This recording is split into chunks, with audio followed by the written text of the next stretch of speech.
Hard-hitting, adrenaline-laced Major League Lacrosse action is back.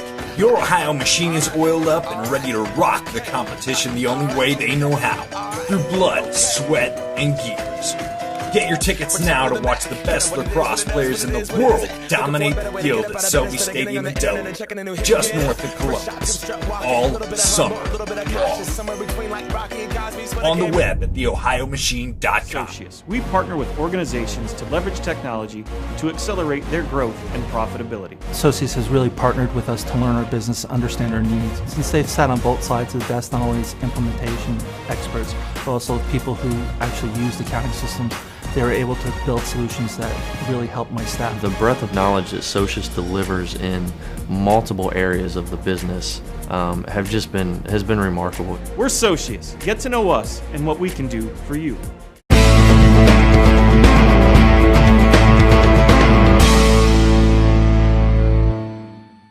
Welcome to episode 6 of the Nuts and Bolts podcast presented by Socius. I'm your host today, Brian Bender, and taking time to sit with us is the one and only Machine Game Day field announcer, Mr. Mike Todd. Mike, how are you doing today? Great. Thank you so much for having me, Brian. I appreciate it. I appreciate you taking the time. It's a busy schedule for you out there on a game day.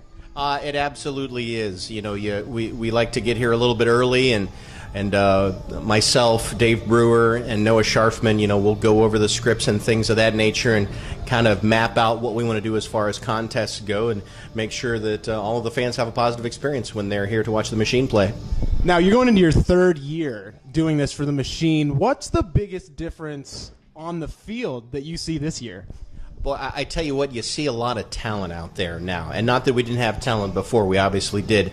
But to see a few fresh faces, guys like a Peter Baum and like a Kyle Harrison, and you really see a unit that's cohesive, or at least getting to that point now after, I think we've played 5 games now. And especially with the big win within the last week or so, you really get to see these guys meshing together as a team. Now, when I watch the game at home, I watch the home games in the press box. And just doing the Twitter and everything like that, it's really hard for me to kind of keep pace with everything from the press box. On the field, it has to be even harder for you.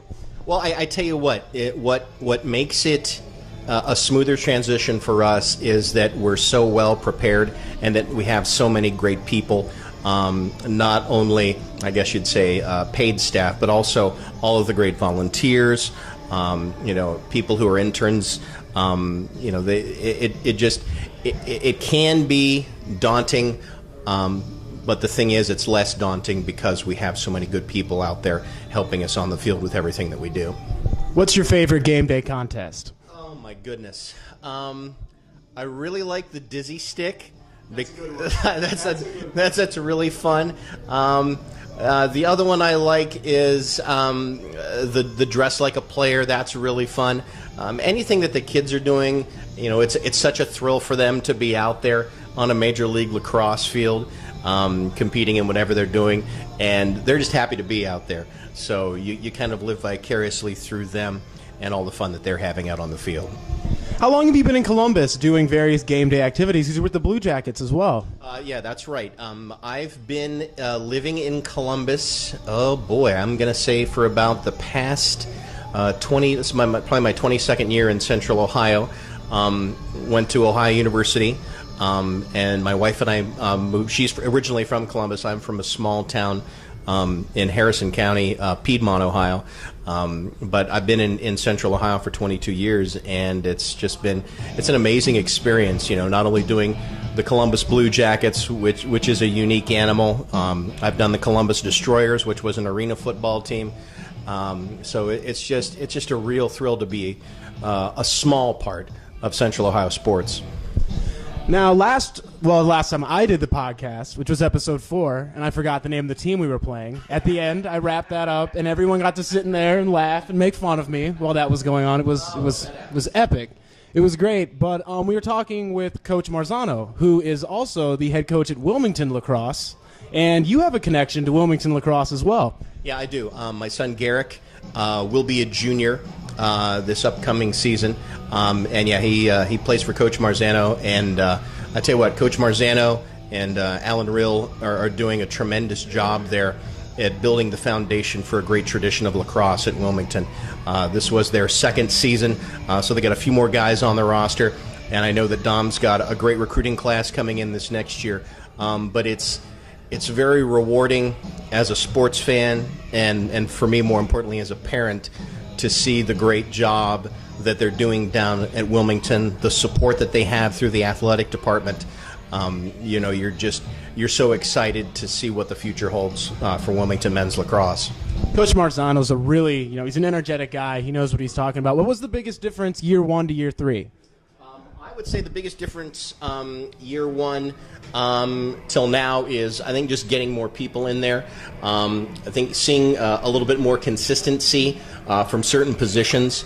And I think the fact that these guys have another year under their belt, whether it be on the offense or the defense or whatnot, I think you're just seeing the team starting to gel. It's kind of similar to what the Machine is doing right now, where Wilmington is entering into their third season, and the Machine, playing their third season.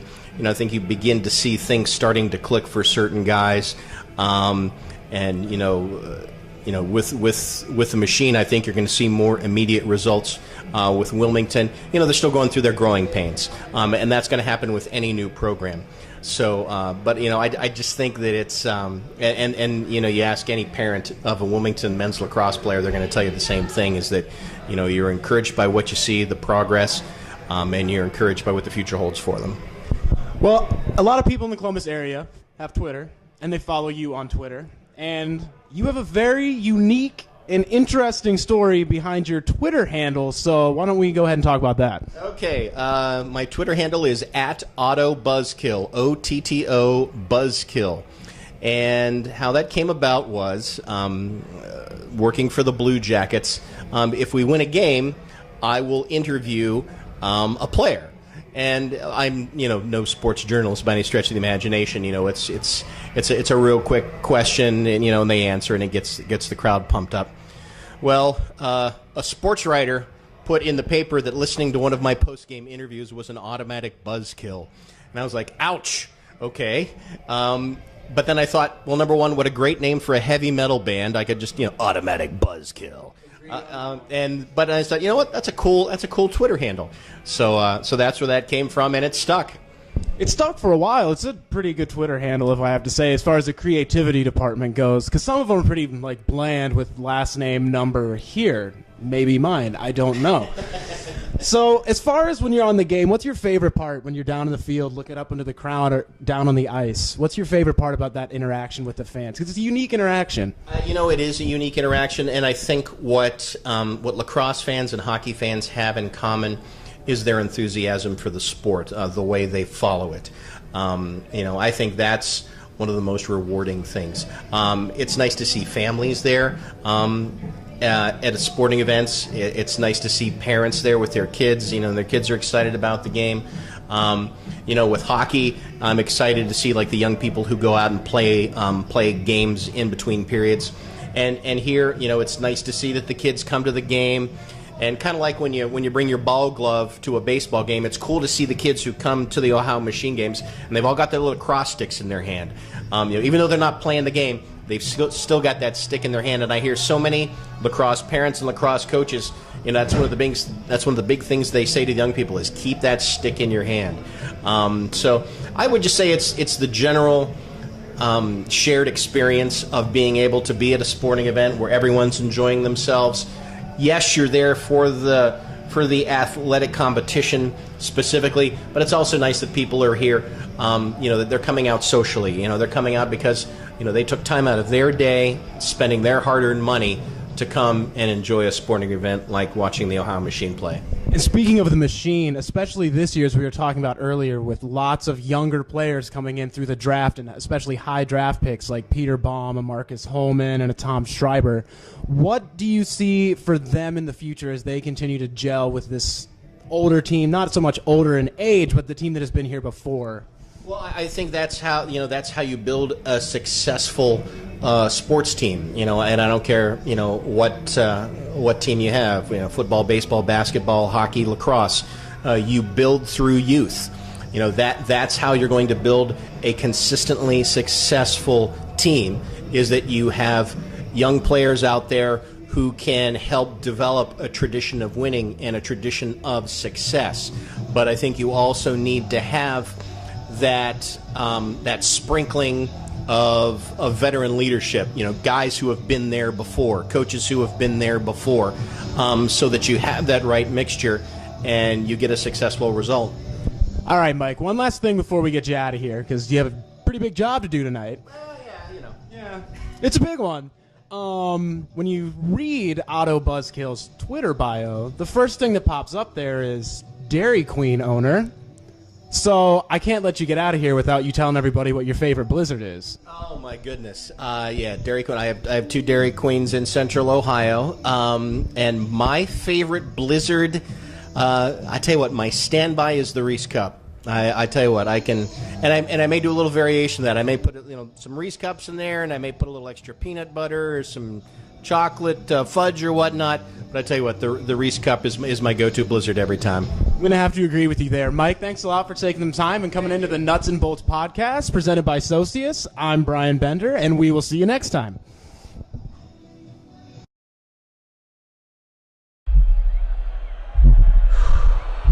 Time to oil up. We check athletes from head to toe before the season starts to make sure you don't hit the wall when it matters most. Teaming up with coaches, athletic trainers, and physicians to keep athletes healthy. Helping you avoid injury and recover quickly to keep you in the game. OSU Sports Medicine. The official sports medicine provider of the Ohio Machine and athletes everywhere.